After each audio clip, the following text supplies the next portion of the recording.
Okay, good morning everyone. चलिए आज हम लोग डिस्कस करते हैं क्लास 6 सब्जेक्ट साइंस और ये हमारा होगा चैप्टर 6। कौन सा चैप्टर होगा? चैप्टर 6 होंगे। चलिए, इससे पहले हम लोगों ने 5 चैप्टर डिस्कस कर चुके हैं, ठीक है। और 6 पे भी थोड़ा सा हम लोगों ने डिस्कस किया था कि क्या क्या चेंजिंग होता है हमारे एनवायरमेंट, ठीक है। बहुत सारे चेंजिंग होते हैं और चेंजिंग का कुछ एग्जांपल मैं यहां लिख रहा हूं। जैसे चेंजिंग है फॉर्मेशन ऑफ कर्ड, है ना, फ्रॉम मिल्क।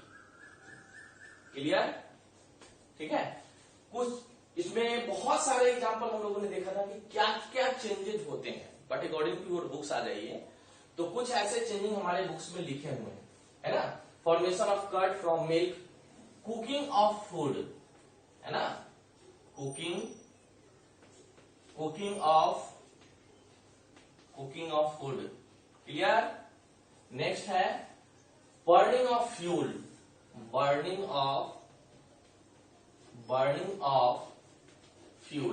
ये सब हमारे घर में, हमारे डेली लाइफ में चेंजेस देखने को मिलता है। Drying of cloth,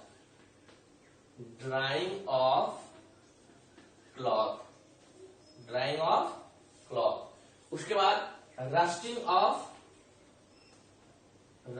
of iron. इतने सारे चीज हम लोग देखते हैं कि ये हमारे एनवायरमेंट में चेंजेस होते हैं, बदलते हैं, ठीक है। कुछ और एग्जांपल अगर आप देखें, ठीक है, टीयरिंग ऑफ पेपर,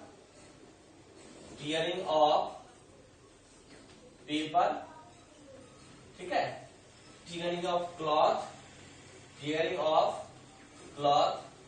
ठीक है। उसके बाद वाटर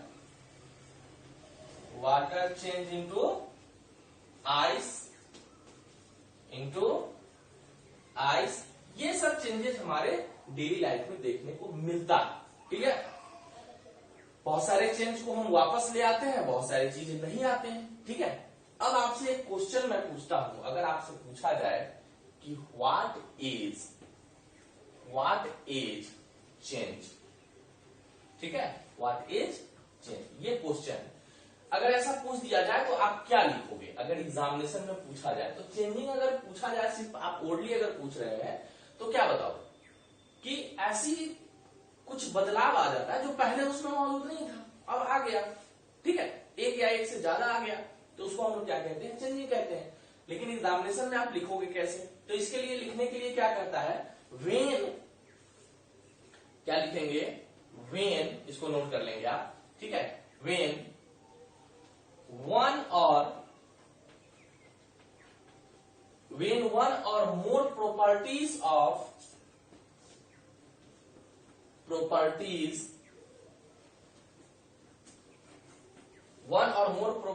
of a thing, मतलब किसी भी चीज के एक या उससे ज्यादा प्रॉपर्टी यानी कि उसका गुण become different,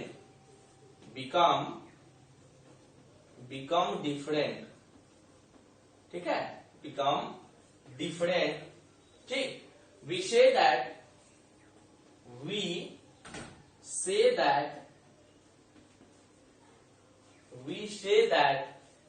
it has changed, हम कह सकते हैं कि वो चेंज हो गया, या हम क्या कह सकते हैं, और change has taken place in it, और change has taken place in it। Clear? अब देखिए, कोई जरूरी नहीं है कि आप इसको रट के ही समझेंगे, रट के ही लिखेंगे। आप इसमें बदलाव करके भी लिख सकते हैं। वेन वन और मोर प्रॉपर्टीज, ठीक है, एक या दो से अधिक अगर चेंजिंग किसी चीज में होता है तो हम कहते हैं कि वो चेंज हुआ या उसमें चेंजिंग आ गई, बस बात खत्म, ठीक है। ये हमारा चैप्टर अब स्टार्ट हो गया है, ये इंट्रोडक्शन है। पिछले हम लोग ने इंट्रोडक्शन तो देख लिया था पहले ही, अब हम लोग चैप्टर ये आपको नोट कर रहे हैं, ठीक है। इसको आप नोट कर लीजिए वीडियो पॉज करके, और हम लोग अब से आगे बढ़ते हैं। अब सोचने की बात ये है, क्या सभी तरह के चेंजेस यूजफुल होगा?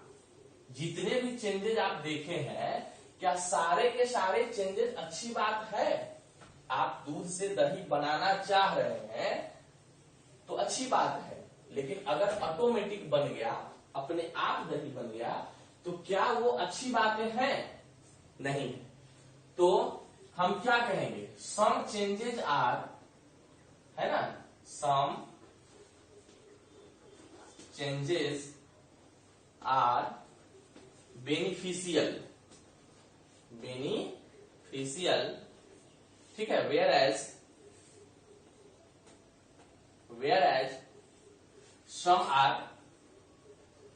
some are harmful,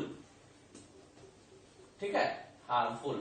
अब देखिए, अब देख लीजिए राइपनिंग ऑफ मैंगो को देख लीजिए, राइपनिंग ऑफ मैंगो, ये तो अच्छी बात है। आपने आम को पकते हुए देखा, ये तो अच्छी बातें हैं, ठीक है। उसी में अभी तो गुड है, हार्मफुल है, यूजफुल थिंग्स हो गए, गुड है हमारे लिए, तो ये बेनिफिशियल हो गया। लेकिन अगर आप उसी में देखेंगे स्पॉइलिंग ऑफ फूड, क्या देखेंगे? स्पॉइलिंग ऑफ फूड, क्या ये अच्छी बातें हैं? नहीं है, ये क्या है? बैड थिंग्स है, बैड चीजें हो गई। तो इस तरीके से हम ये नहीं कह सकते हैं कि सारे के सारे चेंजेस हमारे लिए अच्छा ही होगा, कुछ बुरा भी हो सकता है, कुछ अच्छा भी हो सकता है, ठीक है। अब देखिए, जितने भी चेंजिंग है, ठीक है, वो क्या अपने आप होता है? नहीं, कोई ना कोई उसके कॉज होंगे, ठीक है। जितने भी चेंजेस है उसमें कोई ना कोई कॉज होंगे। तो क्या लिखेंगे? क्या लिखेंगे? Changing of materials, changing of materials, changing of materials not occur,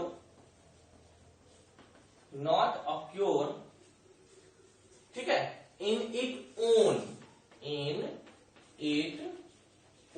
अपने आप किसी भी तरह के चेंजिंग नहीं होते हैं। जैसे देखिए, अगर ये आम ही पके होंगे तो कोई ना कोई कॉज, इंटरनल फैक्टर होगा। आप आगे के क्लास में जाएंगे तो आप आम पकने के कॉज को समझिएगा, इसलिए माइंड में रखिए कि उसमें आम पकाने के लिए जो कॉज होता है वो हार्मोन्स होता है, ठीक है। अब आप यहाँ पे सिंपल एग्जांपल ले लीजिए कि वाटर है, ठीक है, वाटर को आपको आइस में बदलना है, तो क्या अपने आप बदल जाएगा आइस में? नहीं, इसके लिए क्या करना पड़ेगा? आपको फ्रीज में रखना पड़ेगा। मतलब क्या हुआ कि हीट जो है, हीट को हम अगर यहाँ पे डाउन कर दें, क्या करें? डाउन कर दें, तो क्या होगा? ये आइस में बदल जाएगा। लेकिन आइस को अगर वाटर में बदलना है, अगर आपको वाटर में बदलना है, तो आप हीट को क्या करेंगे बताइए? यहाँ पे हमने वाटर को आइस में बदलना, हीट को डाउन कर दिया, फ्रिज में डाल दिया। लेकिन अगर वाटर को आइस में बदलना है तो हमारे टेम्परेचर जो है उसको बढ़ाना पड़ेगा, यानी फ्रिज से जब बाहर निकालते हैं तो टेम्परेचर ज्यादा है, दैट मीन्स ये ऑटोमेटिक मेल्ट हो जाता है। तो किसी भी तरह का जो चेंजेस होंगे वो अपने आप नहीं होगा, कोई ना कोई उसके फैक्टर होंगे, कोई ना कोई उसको चेंज करने के लिए पुशअप करेगा, तभी जाके चेंज होगा, ठीक है। क्लियर यहां तक? अब यहां पे देखिए, जितने भी चेंजेस हम लोगों ने देखा है, जितने भी चेंजेस, इसको मिटा दें, आप लोग नोट कर लेंगे, इसको वीडियो पॉज करके पीछे कर लीजिए और इसको नोट कर लीजिए, ठीक।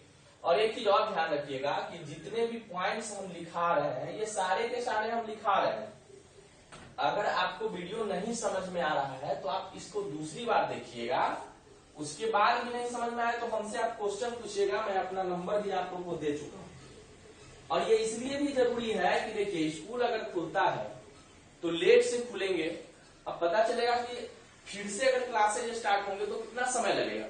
तो जब आपके पास पॉइंट लिखा हुआ रहेगा तो इसको हम लोग रिवीजन करते हुए फटाफट रिवीजन करेंगे, क्वेश्चन आंसर जहां प्रॉब्लम होगा उसको सॉर्ट आउट कर लेंगे और फिर उससे आगे बढ़ेंगे। तो ये सारे पॉइंट्स आपके पास लिखे हुए भी होने चाहिए। अब हम लोग देखते हैं कि सारे चेंजेस को कितने कैटेगरी में हम डाल सकते हैं। जितने भी चेंजेस है तो हम डाल सकते हैं, कुछ कह सकते हैं कि ये परमानेंट, क्या है? परमानेंट चेंज, एक ऐसा चेंज होगा जो कभी वापस ही नहीं आए अपने आप, अपने पूर्व स्थिति में। जैसे दूध से दही बन गया फिर से दूध नहीं बनेगा। और दूसरा होता है टेम्पररी, जैसे वाटर से आपने आइस बनाया और आइस से फिर वाटर बनाया, ये तो चेंज हो सकता है, ठीक है। तो दो तरह के चेंज हुआ, एक हुआ परमानेंट और दूसरा हुआ टेम्पररी। परमानेंट को हम ये भी कह सकते हैं कि इरिवर्सिबल, क्या कहेंगे, इरिवर्सिबल चेंज कह सकते हैं, इरिवर्सिबल चेंज कह सकते हैं, ठीक है। और इसको क्या कहेंगे, रिवर्सिबल चेंज कहेंगे, रिवर्सिबल चेंज कहेंगे, ठीक है। इसको इरिवर्सिबल, उसको रिवर्सिबल, ठीक है, ये हो सकता है। और इसको हम केमिकल, परमानेंट जो हो जाएंगे यानी केमिकली कुछ न कुछ हार्म हुए, ठीक, तो केमिकल चेंज कर सकते हैं। जैसे दूध से दही बनना, दैट मीन्स उसमें बैक्टीरिया आया, उसका बैक्टीरिया का नाम क्या होता है, लैक्टोबैसिलस। लैक्टिक एसिड प्रोड्यूस किया, दही में कन्वर्ट हो गया, फिर से दूध नहीं बन सकते, यानी कि केमिकल चेंजेस हो गया, ठीक है। और एक जो होगा उसको हम लोग कहेंगे फिजिकल चेंजेस, फिजिकल चेंज, ठीक है। ये तीनों नाम एक ही है, आप परमानेंट चेंज कहिए, इरिवर्सिबल कहिए या केमिकल कहिए, या इसमें आप टेम्पोररी कहिए, रिवर्सिबल कहिए या फिजिकल कहिए, ये तीनों नेम जो है सेम है, ये तीनों के तीनों नेम अलग नहीं है। अब मैं यहां पे आपको एक क्वेश्चन दे रहा हूं, ठीक है। क्वेश्चन क्या है, right the differences between physical and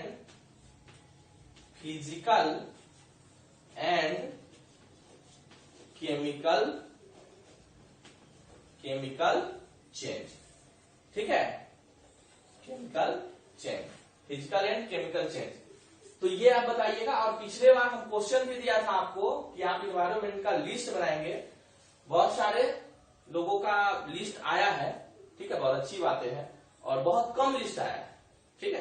तो आप सब लोग थोड़ा सा वर्क करिए, क्योंकि स्कूल खुलेगा नहीं तो परेशानी हो जाएगी। तो ये डिफरेंसेज है, क्या आप अपना बुक रीड करके इस चैप्टर को, क्या इस क्वेश्चन का जवाब आप दे सकते हैं? आप देने की कोशिश करिए, मुझे सेंड करिए, ठीक है। और नहीं अगर होता है तो फिर मैं अगले वीडियो में इसका डिफरेंशिएशन मैं करूंगा। तो आज के वीडियो में मैं इतना इसको आप रीड करिए और चैप्टर बुक्स को भी रीड करिएगा। मैं बुक से बाहर बिल्कुल नहीं जा रहा हूं, है ना। जो एग्जाम्पल्स है, जो समझाना है, उसमें मैं बाहर जा रहा हूं, लेकिन बुक से बाहर में नहीं जा रहा हूं। तो बुक्स को आप रीड भी करेंगे और फिर इसको एक बार देखेंगे, टॉपिक आपको समझ में आ जाएगा। नहीं भी समझ में आएगा तो हम तो हैं। ओके, आज के लिए इतना ही। Good bye.